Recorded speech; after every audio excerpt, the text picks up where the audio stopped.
How to change the side indicator repeater bulbs on a Volkswagen Golf. So push the light unit towards the back of the car. You see it moves. So push it back and lift out with your fingers.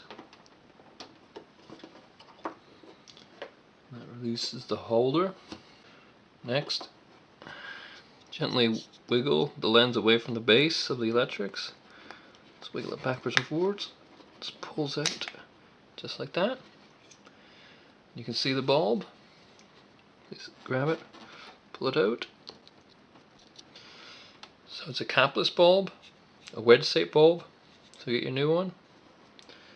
Literally just push it in, slide it up. Like that. Put your lens back on.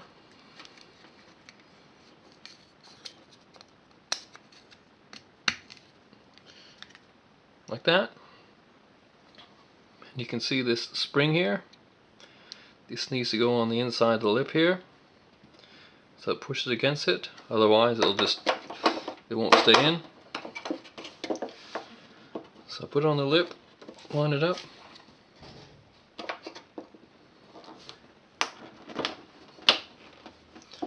And you're done.